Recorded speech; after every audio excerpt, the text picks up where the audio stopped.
Đừng đi vào vết xe đổ giống tôi. Tôi đã từng mất 5 năm theo Tây y để điều trị và sử dụng thuốc thang trên chính cơ thể của mình. Tốn rất nhiều thời gian, công sức, tiền bạc. Tiền thuốc thì ước tính vào khoảng tầm 40 triệu đồng.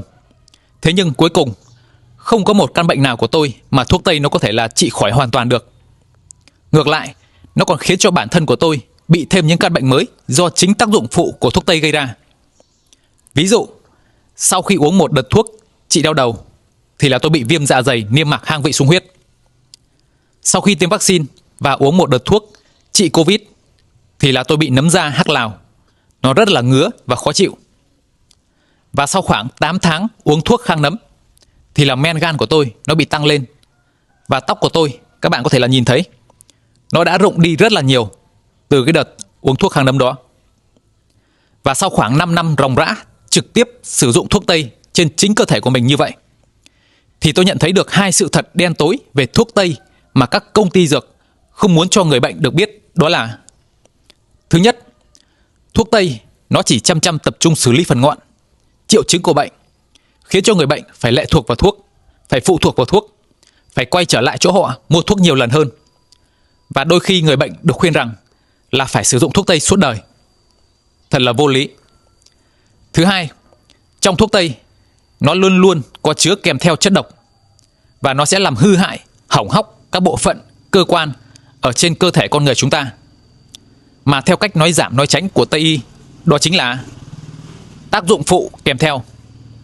Và điều này thì lại khiến cho người bệnh phải quay trở lại chỗ các công ty dược để mua thêm các loại thuốc khác để đi điều trị chính cái bệnh đến từ việc sử dụng các loại thuốc của họ sản xuất ra. Điều này thật là nực cười. Và quả thật đây nó là một vòng lặp hút máu người bệnh khép kín, mà là nó là một trong những chiến thuật gia tăng doanh số của các công ty dược. Những ai mà không đủ kiến thức, đủ tỉnh táo thì sẽ không thể nào mà thoát khỏi ra được. Minh chứng đó là các bạn hãy nhìn vào thực tế. Các bệnh viện, các quầy thuốc mọc lên nhan nhản ở khắp nơi, đi đâu cũng gặp. Điều này thì cho thấy là ngành công nghiệp chăn nuôi bệnh đang phát triển rực rỡ. Nhưng nếu tất cả mọi người đi theo hướng đi của Hoàng Thuận hiện tại thì chắc chắn là ngành công nghiệp này sẽ phải đóng cửa. Bởi vì là hơn 3 năm nay thì Hoàng Thuận đã không phải dùng đến bất kỳ một viên thuốc Tây kháng sinh nào nữa, không phải đến bệnh viện và cũng không phải gặp bác sĩ. Bí quyết thì rất đơn giản thôi. Hoàng Thuận chỉ đơn giản, đó là làm theo lời dặn của ông tổ của Tây y, Hippocrates. Hãy để thức ăn là thuốc, và thuốc của bạn khi bị bệnh chính là thức ăn. Đó là lời dặn của ông tổ của Tây y.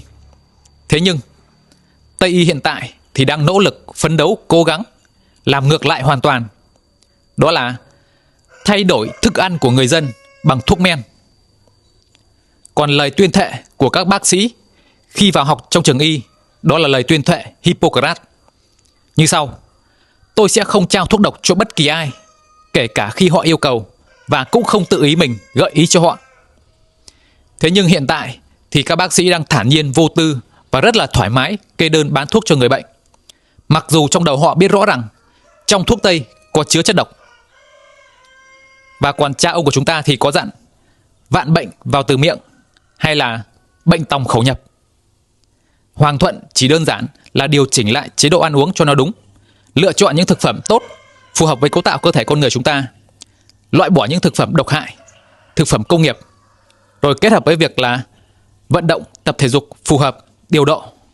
Thế là những căn bệnh từ ngày trước của Hoàng Thuận tưởng chừng phải sử dụng thuốc Tây suốt đời thì dần dần là chúng biến mất hết, mà không phải tốn bất kỳ một đồng nào cho thuốc Tây cả.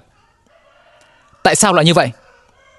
Bởi vì cơ thể con người chúng ta được xây dựng và vun đắp nên từ thức ăn, nước uống và không khí. Nếu các bạn cứ ăn những thực phẩm độc hại, uống những nguồn nước không đảm bảo và hít thở bầu không khí ô nhiễm thì bệnh tật nó là điều chắc chắn. Và đó mới chính là gốc rễ của bệnh tật. Hãy tập trung xử lý phần gốc rễ này. Nó cũng giống như việc là các bạn xây dựng một bức tường bằng những viên gạch lấp hầu lấp vữa kém chất lượng, thì chắc chắn là bức tường sẽ nhanh chóng bị bở bục, mục nát và sụp đổ. Cơ thể con người chúng ta cũng vậy. Các bạn hãy xây dựng lại nó bằng những nguồn thức ăn, nước uống trong lành, lành mạnh, tốt đẹp. Và nếu các bạn cũng muốn được giống như Hoàng Thuận đây, không còn phải lệ thuộc vào thuốc Tây, không phải đến bệnh viện và không phải gặp bác sĩ nữa, sống một cuộc sống mà không còn phải sợ hãi trước bệnh tật, thì rất đơn giản, các bạn chỉ cần nhấn đăng ký kênh và xem hết tất cả các video, các kiến thức mà Hoàng Thuận chia sẻ trên kênh này. Thực hiện theo thì Hoàng Thuận đảm bảo các bạn sẽ lấy lại được khoảng 90 đến 95% sức khỏe vốn có tự nhiên của bản thân mình.